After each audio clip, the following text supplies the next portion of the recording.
오늘 새해 첫번 주일 하나님께서 우리에게 주시는 말씀 여러분과 함께 읽도록 하겠습니다.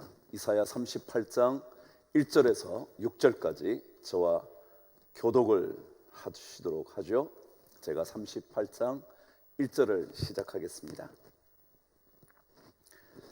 그때에 히스기야가 병들어 죽게 되니 아모스의 아들 선지자 이사야가 나아가 그에게 이르되 여호와께서 이같이 말씀하시기를 너는 내 집에 유언하라 내가 죽고 살지 못하리라 하셨나이다 하니 히스기야가 얼굴을 벽으로 향하고 여호와께 기도하여 이르되 여호와여 구하오니 내가 주 앞에서 진실과 전심으로 행하며 주의 목전에서 선하게 행한 것을 기억하옵소서 하고 히스기야가 심히 통곡하니 이에 여호와의 말씀이 이사야에게 임하여 이르시되 너는 가서 히스기야에게 이르기를 내 조상 다윗의 하나님 여호와께서 이같이 말씀하시기를 내가 내 기도를 들었고 내 눈물을 보았노라 내가 내 수한에 15년을 더하고 너와 이 성을 아수르 왕의 손에서 건져내겠고 내가 또 이 성을 보호하리라. 아멘. 2021년이 시작됐습니다. 새해 첫 출발입니다. 여러분과 제가 힘차게 달려가야 할 첫 발걸음, 여러분과 제가 이 시간 결단하며 내디뎌야 하지 않을까 생각하면서 어떤 마음, 어떤 기대, 어떤 사모함이 우리에게 있어야 할까? 신년의 예배를 드리면서도 말씀을 드렸지만 이 첫번 주일에도 우리 안에 어떤 마음이 필요할까? 그 마음 한번 생각해 볼 수 있는 시간이길 바랍니다. 신앙은 조금씩 더 깊어져 가야 신앙의 신비를 알 수가 있습니다. 조금씩 깊어지지 않는 신앙은 신앙이 우리의 삶을 오히려 덫처럼 덮어버립니다. 신앙이 더 깊어지려고 할 때마다 신앙의 새로운 경험을 하게 되고 신앙의 새 경험을 하게 될 때마다 신앙은 힘이 생겨나기 시작을 합니다. 2020년을 사는 동안 우리에게는 하나님의 은혜가 넘쳤습니다. 그러나 2021년에는 새로운 은혜가 필요합니다. 2020년의 은혜가 아니라 2021년을 사는 새로운 은혜가 우리에게 필요한 거죠. 어제의 은혜는 어제입니다. 그러나 우리에게는 지금 살아갈 은혜, 아니 다가올 내일의 은혜가 훨씬 더 소중하고 필요합니다. 어제의 은혜에 머물러 있지 말고 우리에게는 거룩한 욕망이 필요합니다. 새해를 살아가야 할 거룩한 욕망 말이죠. 그래서 우리에게는 새로운 은혜를 사모하는, 새롭게 받아야 할 은혜를 꿈꾸는 그런 새해 첫 주일이어야 하지 않을까 생각합니다. 오늘 말씀은 죽음의 문턱에 이르른 히스기야 왕의 이야기입니다. 열왕기 하에도 역대하에도 기록되어 있는 것을 보면 꽤나 중요하게 기억되어져야 한다고 느낀 것 같습니다. 이사야서에서도 역대하에서도 열왕기 하에도 이 기록이 남아 있는 것을 보면 성경은 이 문제를 심각하게, 아니 중요하게 다루고 있다는 것을 알 수가 있는 거죠. 익히 아시는 바대로 그가 죽음에 이르자 하나님께 기도했고 하나님께서 그의 생명을 15년 연장시켜준 이 이야기, 도대체 이 사건 속에서 우리는 무엇을 길어내야 할까요? 무엇을 하나님께서 발견하시기를 원하시는 걸까요? 오늘 말씀은 이런 말씀으로 시작을 합니다. 중요합니다. 1절 여러분이 앞부분을 보시면 이렇게 시작합니다. 그때에, 그랬습니다. 그때에. 언제였을까요? 이사야 37장은 이런 사건의 이야기를 기록해두고 있습니다. 아수르 왕이었던 산헤립이 대군을 데리고 예루살렘을 공격하러 옵니다. 진격을 시작한 거죠. 그리고는 이스라엘을 향하여 전언을 계속합니다. 일찌감치 백기를 들고 투항하라고 말이죠. 아무리 너네들이 하나님을 믿고 있다고 해도 절대 하나님이 건질 수가 없을 거라고, 나의 손, 나의 능력에서 벗어날 길이 없을 거라고 하나님까지 능욕하면서 이스라엘을 겁박하는 겁니다. 더더욱이 만일 백기를 들지 않으면 히스기야를 포함해서 예루살렘 성, 이스라엘 백성들은 죽음에 이를 거라고 위협의 말을 전하는 거죠.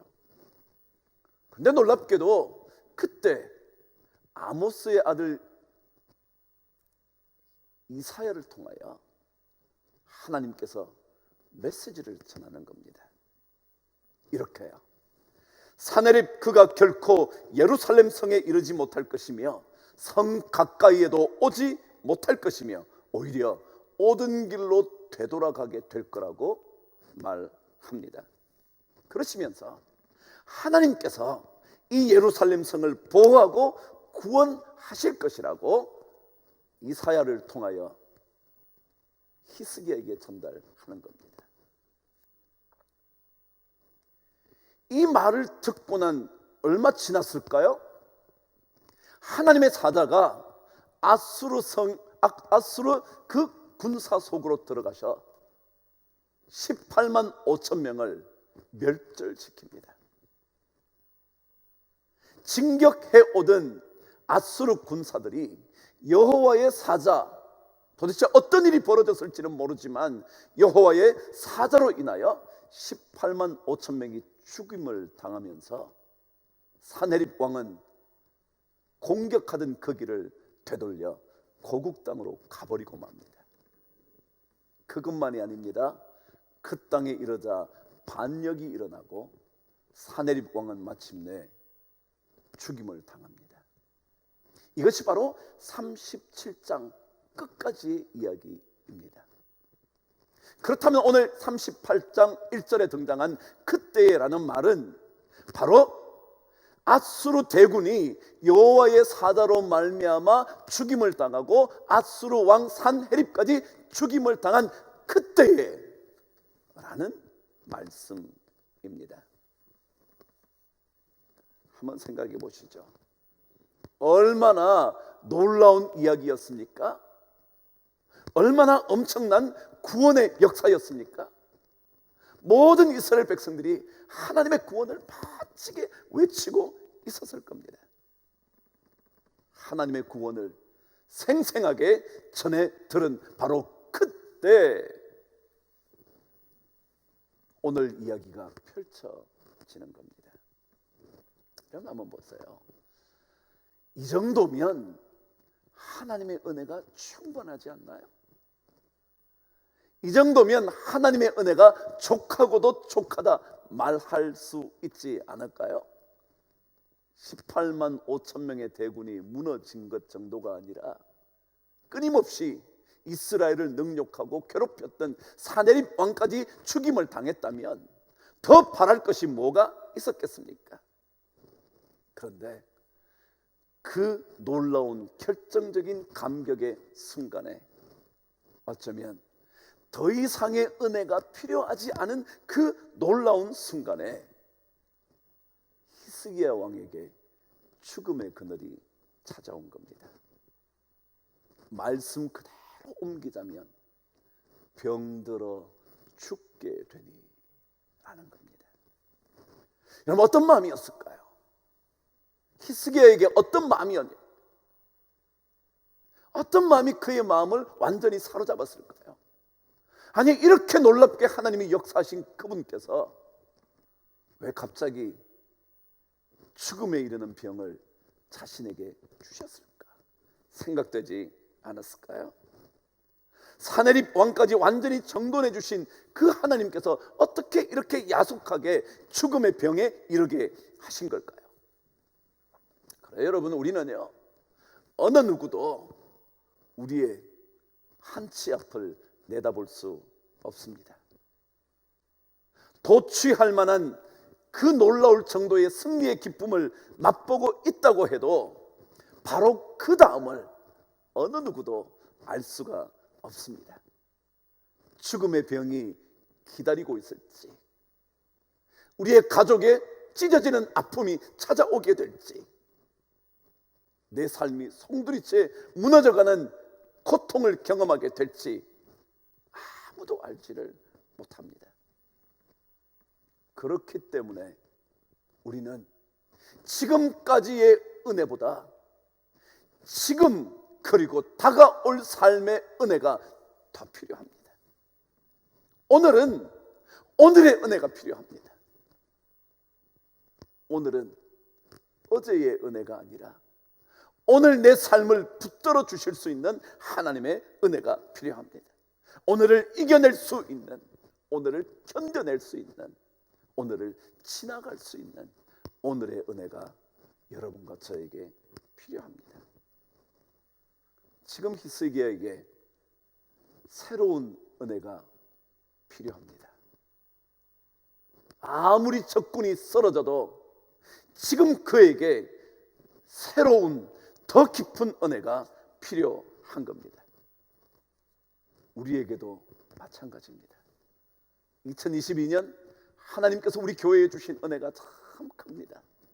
그러나 2021년 우리에게는 올해를 사는 은혜가 더 필요합니다. 그렇기 때문에 이 절실하고도 더 새로운 은혜를 얻기 위하여 우리에게 필요한 게 있단 말이죠. 그것이 무엇인지 오늘 성경은 분명하게 가르쳐 줍니다. 2절 말씀 저와 함께 읽겠습니다. 시작. 히스기야가 얼굴을 벽으로 향하고 여호와께 기도하며 그랬습니다. 히스기야가 죽음에 직면하면서 기도하기 시작했다고 오늘 성경은 기록합니다. 당연합니다. 절실한 은혜, 새로운 은혜, 더 깊은 은혜를 얻기 위하여 우리에게 가장 필요한 것은 기도입니다. 여러분, 기도하시나요? 당연히 하실 것입니다. 아니, 당연히 하셔야 합니다. 기도 외에는 하나님의 은혜를 받을 길이 없습니다. 2021년 우리 성도님들에게, 우리 모두에게 가장 필요한 은혜의 통로는 기도입니다. 기도하는 순간 하나님께서 은혜를 부어주시기 시작합니다. 성경은 끊임없이 우리들에게 그 이야기들을 적어놓고 있습니다. 하나님을 구할 때, 하나님을 찾을 때, 그때마다 하나님은 은혜의 소낙비를 부어주신다는 거죠. 새 은혜의 통로는 기도입니다. 기도 외에 주님께서 정해놓은 길은 없습니다. 올해 신년의 예배도 제가 말씀드렸잖아요. 우리는 하나님의 영을 만나야 한다. 하나님의 영을 만나야 하나님의 영의 능력이 작동하기 시작한다고. 그 하나님의 영은 하나님을 향하여 기도할 때, 하나님의 종소리가 들릴 때마다 그때 하나님을 향하여 기도할 때 우리는 하나님의 새 은혜를 경험하게 됩니다. 그런데 오늘 말씀은 히스기야의 기도를 이렇게 묘사하고 있다는 것입니다. 제가 다시 한번 읽습니다. 히스기야가 얼굴을 벽으로 향하고 여호와께 기도하여. 얼굴을 벽으로 향했다 그랬습니다. 이 말은 다른 것은 보지 않겠다라는 의미입니다. 대부분의 수도자들이 이런 방식을 쓰지 않나요? 벽면 수도라 그러지 않나요? 벽을 향했다는 것은 다른 곳으로 눈을 돌리지 않겠다는 의미입니다. 다른 것은 생각지 않겠다는 거죠. 이것을 가리켜 전심이라 그럽니다. 마음이 다른 것에 빼앗기지 않는 겁니다. 하나님만 바라보는 것입니다. 오로지 내 마음이 어떤 다른 것에도 빼앗기지 않겠다는 겁니다. 히브리어의 전신이라는 이 단어는 두 개의 단어입니다. 우리는 한 말로 사용하지만 히브리어는 단어 두 개가 합쳐져 있는 것으로 봅니다. 그 한 단어는 모두라는 의미, 완전한이라는 의미를 담은 전이라는 말과 또 하나는 마음이라는 단어 두 개가 합쳐졌습니다. 그래서 전심이 되는 거죠. 완전한 마음이라는 거죠. 하나가 된 마음이라는 거예요. 그런데 구약 성경에 이 전심이라는 단어는 방금 말씀드린 모든 마음이라는 것으로 거의 대부분 되어 있지만 어떤 곳에는 이 전심이 이렇게 되어 있습니다. 화평의 마음 이렇게 되어 있습니다. 화평이라는 단어와 마음이라는 단어가 합쳐져 있다는 것이죠. 여러분 평화라는 단어는 아시나요? 샬롬이라는 거예요. 그래요. 그 단어입니다. 샬렘 레브라는 겁니다. 샬렘 화목한 마음. 무슨 뜻이냐면 하나님과 화목하게 되는 마음, 이걸 전심이라고 한다는 거예요. 우리가 하나님께 기도할 때 어떤 마음이 되어야 되냐면 하나님과 화목하게 되는 마음이에요. 하나님과 화합하는 마음이에요. 그러니까 다른 것들과 섞이지 않겠다는 거죠. 다른 것을 집어넣지 않겠다는 거죠. 하나님과만 화합하겠다는 의미입니다. 우리에게는 전심의 기도가 필요합니다. 얼굴을 벽으로 향하는 기도가 필요합니다. 기도하지만 다른 것으로 눈 돌리지 않는, 그래서 하나님과만 화합하게 되는 그런 기도가 새 은혜를 몰고 온다는 거죠. 여러분이 예전에 읽으셨을 예레미야 29장 13절 개역 성경은 이렇게 되어 있었죠. 너희가 전심으로 나를 찾고 찾으면 나를 만나리라. 개역 개정은 이렇게 말합니다. 너희가 온 마음으로 나를 구하면 나를 찾을 것이요 나를 만나리라. 전심으로 찾아야 합니다. 얼굴을 벽을 향하여 기도해야만, 그래야 하나님의 은혜가 물 붓듯이 쏟아집니다. 새로운 은혜는 다른 것이 우리에게 생명의 줄이 될 것이라고 생각지 않는 것입니다. 그렇기 때문에 다른 것에는 눈을 감기 시작하는 것이고 하나님께만 향하는 것이 바로 그 전심의 기도, 마침내 새 은혜를 몰고 오는 겁니다. 여러분, 그분을 바라볼 때 그분은 생명을 15년도 연장시키실 수 있는 능력을 우리에게 보여주십니다. 주십니다. 하나님은 그런 하나님입니다. 그분이 얼마나 엄청난 하나님인지 이 하나님을 더 알면 알수록 우리는 그분께만 매달리게 될 겁니다. 우리 몸은요 참 신비하거든요. 우리 몸이 어쩌면 이렇게 신비하게 돼 있을까?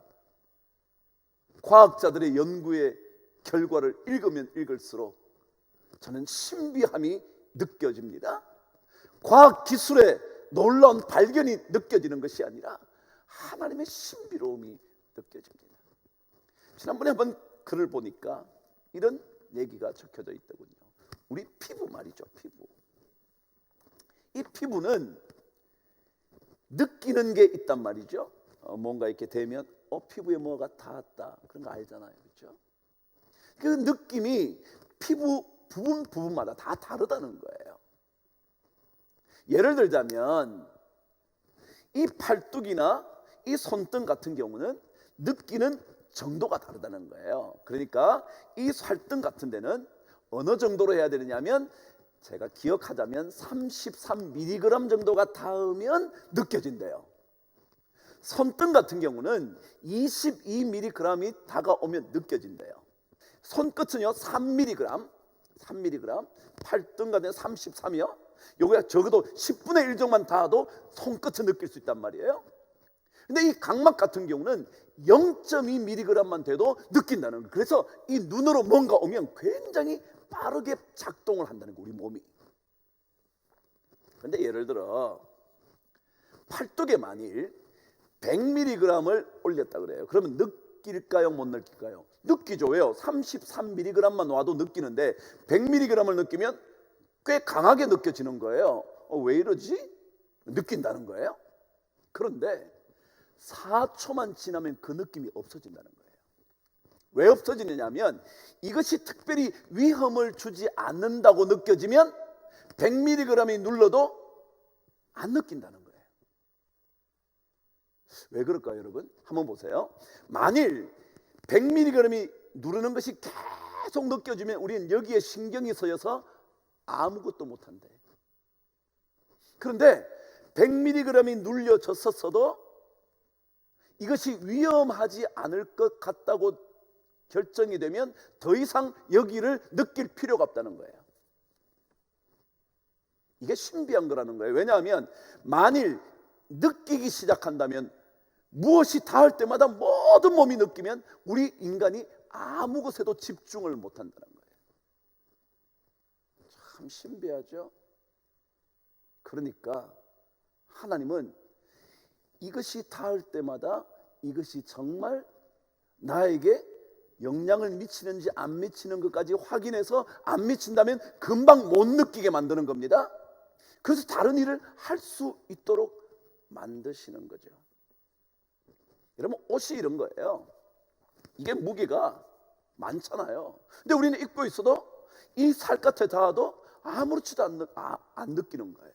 근데 이것이 만일 적어도 이 옷은 33mg보다 더 무거운 건데 이것을 계속 느낀다면 우리는 옷 입고 매일 이 옷을 느끼느라고, 이 털을 느끼느라고, 촉감을 느끼느라고 신경이 다 그게 빼앗긴다. 그런데 하나님은 그걸 아무렇지도 않게 만든다. 이게 우리 몸이에요. 이걸 누가 만드셨냐면 하나님이 만드셨다. 이렇게 놀라운 하나님이 우리의 삶에 다가오셔서 역사하시게 되는 그 길은 이 하나님 그분만 바라보고 그분을 향하여만 얼굴을 향하게 될 때 여호와께 벽을 향하여 기도하면 그때 하나님께서 생명을 다시 살려주시는 놀라운 일을 일으키신다는 거죠. 우리에게는 새로운 은혜가 필요합니다. 2021년을 살아갈 수 있는 오늘의 은혜가 필요하고 내일에는 내일의 은혜가 필요합니다. 그 은혜를 얻기 위하여 우리에게 필요한 것은 히스기야처럼 얼굴을 벽을 향하여 전심으로 기도할 때 하나님은 그 기도를 들으시고 우리에게 은혜의 물줄기를 쏟아부어 주시기 시작합니다. 예레미야 애가에서도 그분의 은혜는 날마다 새롭고 새롭다 그러지 않았나요? 우리가 그 새로운 은혜, 그리고 더 절실한 은혜를 하나님께로 공급받게 되는 2021년, 여러분과 제가 꼭 살아갈 수 있게 되기를 바랍니다. 하나님은 그 은혜를 주시기 위하여 우리를 기다리고 계십니다. 아무리 놀라운 은혜를 여러분 어제 경험하셨어도 오늘 또다시 그 은혜를 얻기 위하여 그분을 향하여, 그분만을 향하여 전심으로 주의 이름을 부르짖게 되기를, 그래서 그 은혜를, 히스기야가 받았던 그 은혜를, 아니 그것보다 더 큰 은혜를 우리 모든 성도들이 받아 누리시게 되기를 주의 이름으로 축복합니다. 기도하겠습니다. 하나님 아버지, 우리에게 하나님의 은혜가 필요합니다. 2021년을 살아갈 새 은혜가 필요합니다. 어제의 은혜는 어제로 족한 줄 알고 오늘 그 은혜 받기 위하여 히스기야처럼 하나님께 전심으로 기도할 수 있는 우리가 되게 하여 주옵소서. 그래서 하나님의 건지심의 은혜, 하나님의 살려주시는 은혜, 하나님의 새롭게 하시는 은혜를 우리 모두가 맛보게 하여 주시옵소서. 예수 그리스도 이름으로 감사하며 기도드리옵나이다. 아멘.